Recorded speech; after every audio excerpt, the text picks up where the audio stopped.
Ready? Yeah, I'm ready. I'm in a club. The club is filled with men and women, and I watch them, watching the way the men move and the women respond. I run onto the pitch, the roar of the crowd in my ears. There's only going to be one outcome. To win, I'm dressed for war, bigger and brighter and shinier. I see the prize in my big sweaty fists. I saunter over to a group of girls. And I put on a smile that looks sincere, looks open.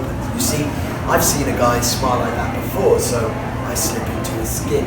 I'm playing Mr. Easygoing. The whistle blows. Kick off. I play the ball back, feeling the opposition pressing me. That's the wrong line. I look for a chink in the armour. There. One. Something, something, something, something.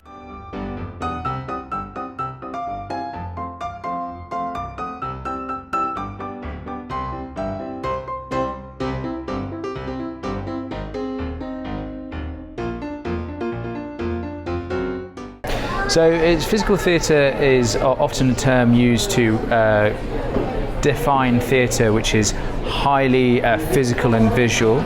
So the process of making it starts with a physical impulse. So a lot of times in text-based theatre, you'll start with a script and people will create the character from the script and the staging will come from the text. In the way that we make theatre, the movement comes first. So the stimulus to speak comes from the physical. The text is then created, so by the end of the piece we will have a full text, a full script, but we will start a process with a lot of physical improvisation. We often think that it's interesting how, when you're born, the way that you communicate, the way that your natural instincts aren't always around text or verbal communication.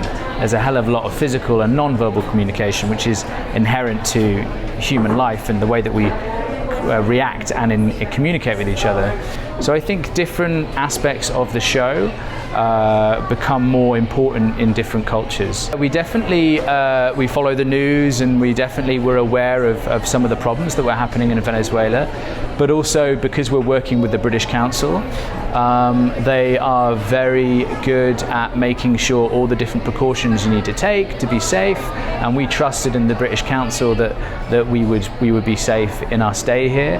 And of course, there are a lot of social issues happening right now, but we felt that this is sometimes the most important and inspirational moments that you can perform theatre in places, in cultures where there maybe is social problems happening. The way that we've made the show is it's very open and it engages an audience. It uses lots of different styles and it deals with an issue that's now, but in a way that's very accessible without diluting any of the meaning. So we're kind of irreverent and playful, but we're dealing with big subjects. So we did that in a way that anyone could enjoy this piece. They recognize some of the aspects of toxic masculinity that we talk about, and so I would say predominantly our audiences are 60-70% women, and oftentimes when we have conversations afterwards they say there should be more men here. It was a very collaborative experience. So I was the writer, but I was working with Rhum Clay Theatre Company, and they work through physical improvisation. So I would write things, they would physically improvise, and then I would go home and write something more. So in a way, we built it together in a collaborative way. Part of the process, we started just wanting to make a show about masculinity, not a show about being transgender.